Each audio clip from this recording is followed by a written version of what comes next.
Halo teman-teman, mengisahkan bagaimana kabarnya? Semoga baik-baik saja ya. Seperti janjiku sebelumnya yang akan membuat alur cerita Extraction 2 dan inilah dia alur ceritanya.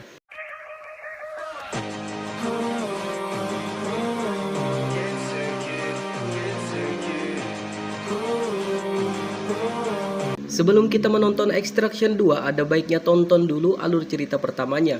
Karena sedikit banyaknya masih ada hubungan antara Extraction 1 dan 2. Ya elah promosi ya kan. Tapi sebelum kalian lanjut menonton, tolong dong like videonya dan subscribe tipis-tipis lah buat support mengisahkan ya kan. Tapi ya sudahlah, nikmati aja dulu alur ceritanya nih buat kalian.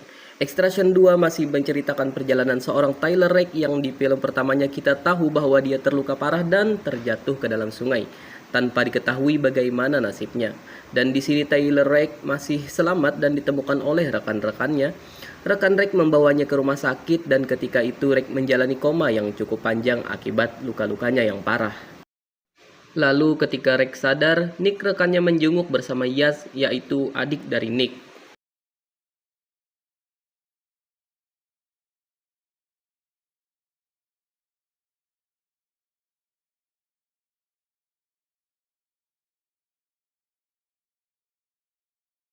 Kemudian kita ditunjukkan dengan karakter baru bernama Zurab, yang di sini dia berperan sebagai ketua kelompok teroris Nagazi. Zurab mempunyai saudara bernama David yang sedang ditahan di sebuah penjara. Kisah hidup mereka berantakan akibat perang yang mengakibatkan mereka berdua terjun ke dunia gelap, jual beli benda-benda haram dan sekaligus sebagai pembayar. Salah, pembunuh bayaran. Zurab dan David berasal dari negara Georgia dan sempat pindah ke negara lain akibat perang. Namun setelah mereka sukses dengan pekerjaan kotornya, mereka kembali ke Georgia dan membentuk kelompok. Dengan kelompok tersebut, Zurab berhasil menguasai banyak sektor di Georgia dari perpolitikan sampai bisnis-bisnis haram lainnya. Namun pada suatu ketika Zurab mendapatkan info bahwa hukuman penjara David diperpanjang dan tentu saja Zurab menjadi sangat marah. Akibatnya, dia memanggil petinggi pemerintah di tempat tersebut dan menyampaikan ketidaksetujuannya, akan tetapi dia yang kita sebut saja gubernur menyetujui hukuman tambahan untuk David. Padahal keberhasilan dia menjadi gubernur sendiri adalah tidak lain dengan bantuan Zurab itu sendiri. Gubernur pun mengatakan bahwa penambahan hukuman itu berakibat dari David yang membunuh seorang petinggi yang membuat gubernur tidak bisa membantu. Dan tanpa pikir panjang, Zurab langsung menusukkan garpu ke leher gubernur. Oke, sudah dulu Zurabnya, kita balik lagi ke Rake yang dibawa oleh Nick dan adiknya ke sebuah rumah di tengah hutan sebagai hadiah untuk Rake agar dapat menikmati masa hidupnya di sana.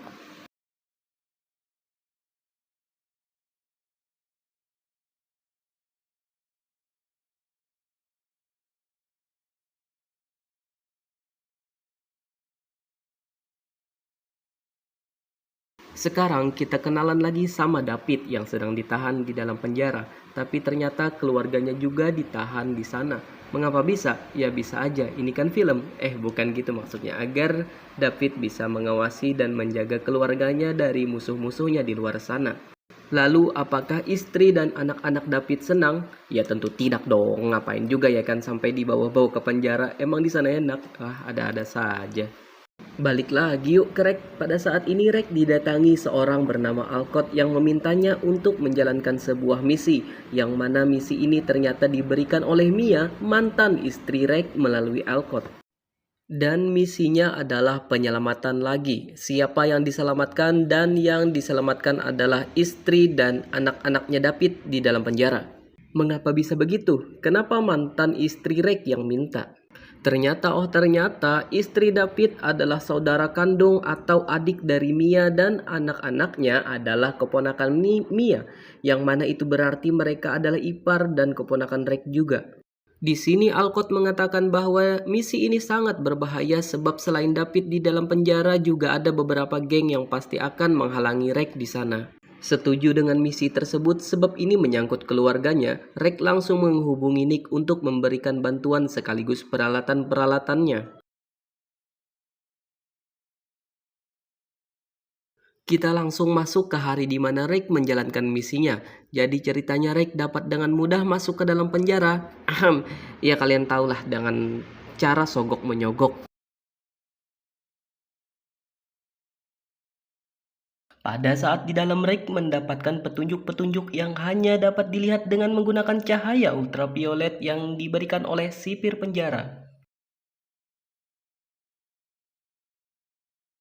Dan tanpa waktu lama Rek berhasil menemukan adik ipar dan keponakannya, lalu Rek bergegas menyuruh mereka bersiap. Beberapa langkah berjalan, keponakannya tidak sengaja menjatuhkan boneka yang bisa berbunyi otomatis dan membangunkan semua orang di sana. Emanglah film kalau lagi tegang-tegangnya dan ada anak-anak selalu saja jadi beban.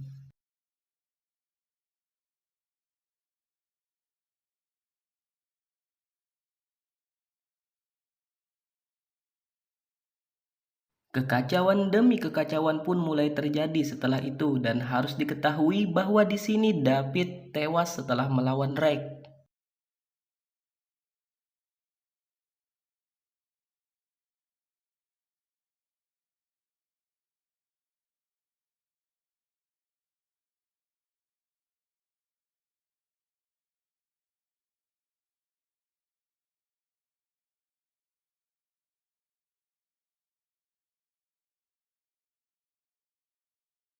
Terbukti di sini bahwa ada banyak sekali napi-napi yang brutal menghabisi satu sama lain dan khususnya untuk menghabisi Rex.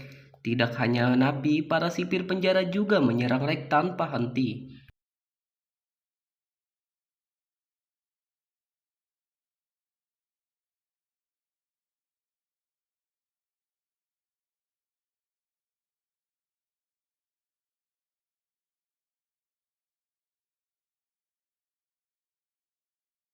Singkat cerita, Rex berhasil keluar dari penjara bersama-sama, akan tetapi di luar penjara ternyata sudah banyak yang menghadang mereka. Di sini Zurab sudah mengetahui keadaan di penjara dan mengetahui bahwa David sudah tewas terbunuh, membuatnya sangat marah dan menyuruh semua anak buahnya untuk menghabisi Rex dan rekan-rekannya. Terjadi adegan baku tembak antar mobil sampai baku tembak di kereta api dengan beberapa helikopter dan banyak lagi.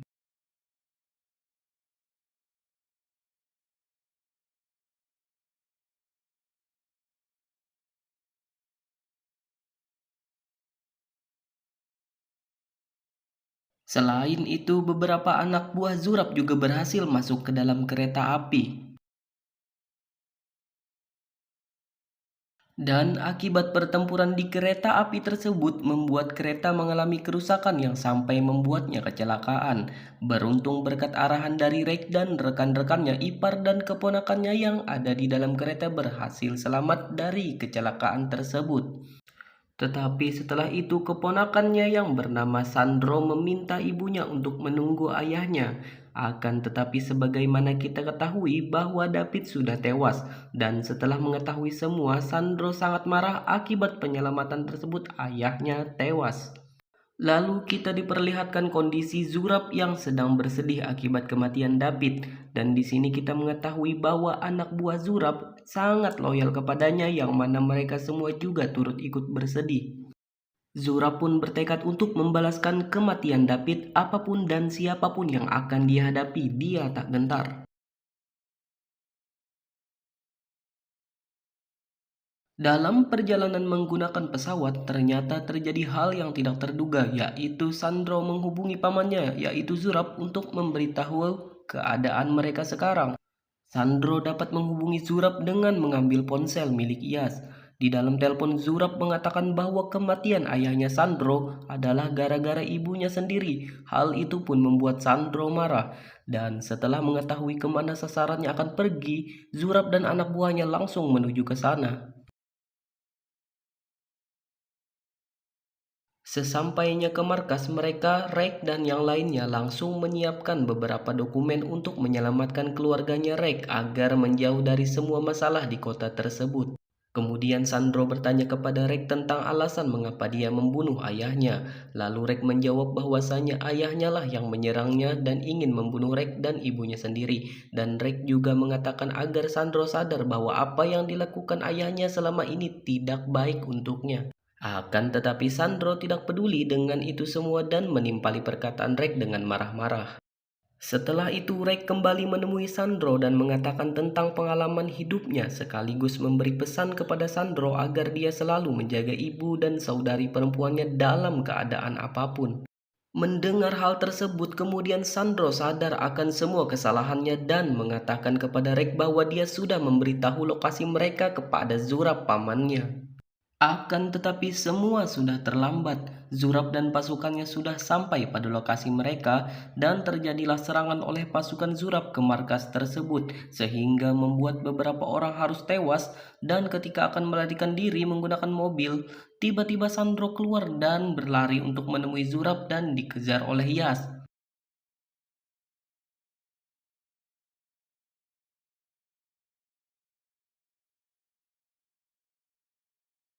Dan ketika mereka sampai di lokasi Zurab, kemudian terjadi adegan saling bujuk antara Yas dan Zurab yang saling meyakinkan agar Sandro ikut ke salah satu dari mereka. Dan Nick pun datang menggunakan mobil untuk menjemput Yas dan Sandro, akan tetapi sebuah roket launcher tiba-tiba menembak mobil Nick dan membuatnya sedikit terluka. Baku tembak pun tidak dapat lagi dihindari, sampai beberapa polisi juga datang, akan tetapi tidak banyak yang dapat mereka lakukan.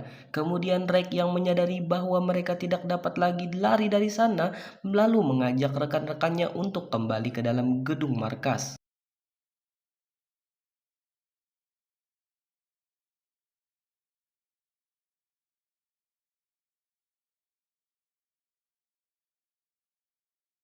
Reik dan rekan-rekannya pergi menuju ke puncak gedung, akan tetapi di sana mereka sudah dihadang oleh anak buah Zurab dan Zurab itu sendiri.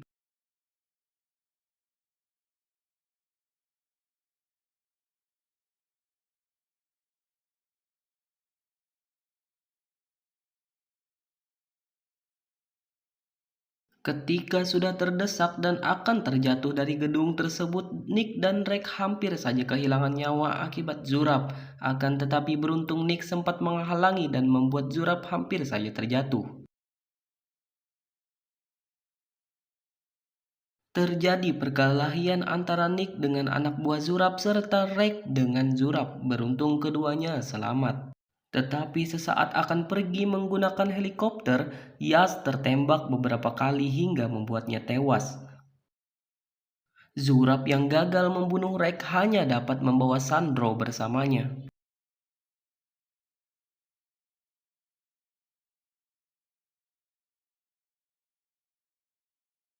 Akan tetapi cerita tidak berakhir di situ karena Zurab masih akan melakukan hal lain agar tujuannya untuk balas dendam tercapai. Beralih ke Rek yang sudah berada di rumahnya, di sana kita melihat bahwa Nick sangat bersedih akibat kematian Yas. Terlihat juga iparnya Rek dan keponakannya juga sedih kehilangan Sandro. Dan tidak lama berselang, sebuah mobil datang yang ternyata dikendarai oleh Mia, yaitu istri Rek. Mia sangat bahagia melihat saudari dan keponakannya berhasil selamat. Di sisi lain, Zurab yang sedang dinasehati oleh pamannya yang mengatakan agar Zurab menghentikan aksinya dan sedikit menyinggung mengenai ayahnya. Di sini Zurab terlihat kesal dan langsung membunuh pamannya sendiri. Emang psikopat nih orangnya kan, pamannya sendiri dibunuh loh. Kemudian Zurab menghubungi Rek dan ingin bertemu besok pagi. Akan tetapi Rek langsung melacak lokasi Zurab dan pergi ke sana malam itu juga untuk menghabisi Zurab di markasnya. Dengan seorang diri Rek langsung menyerang lokasi Zurab dan membuat kekacauan di sana. Satu demi satu anak buah Zurab dihabisi oleh Rek sendirian. Gila bro, parah memang.